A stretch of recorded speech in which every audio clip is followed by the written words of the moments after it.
Apple just released iOS 26.1 Beta 3, and it's packed with new controls, hidden tweaks, and a noticeable performance boost. Here are the top 3 changes that I would recommend you trying. Before we do dive into this guide, make sure to like the video and subscribe to the channel with all notifications on. It really does help the channel and lets us know that you want more content like this. We'd greatly appreciate it, and if at any point throughout this guide you do have any questions, just ask them down in the comment section below, and we can help you out further. I'm going to be doing my best to reply to every single comment down there. But first things first, go ahead and open up your settings, and what you're going to want to do is actually go into the display and brightness settings right here and scroll down, and you're going to see a liquid glass option on here. Go ahead and choose this, and you can now choose between clear or tinted icon styles. This is going to change the visual depth and transparency across the UI. From here, return to your main settings, and what you're going to want to do is actually scroll down a little bit until you see the option for camera.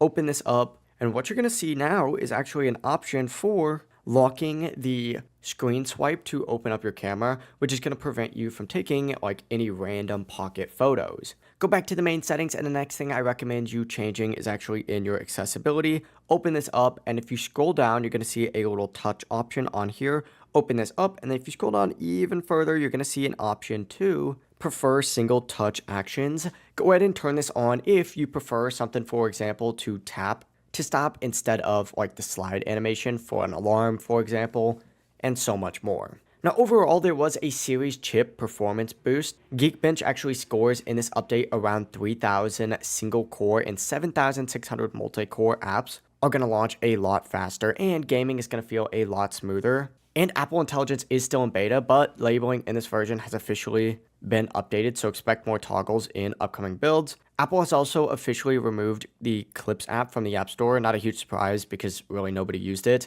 And finally, Apple is on schedule, meaning iOS 26.0.2, which is mainly going to include bug fixes and security patches, is going to drop real soon before major AI features actually do roll in. But this is just the beginning. Make sure you subscribe for even more iOS 26 updates and breakdowns. If this guide did help you out, make sure to like the video and subscribe to the channel with all notifications on. It really does help the channel. Lets us know that you want more content like this. We greatly appreciate it. And if you did have any questions, ask them down below and we can help you out further. Have a great rest of your day.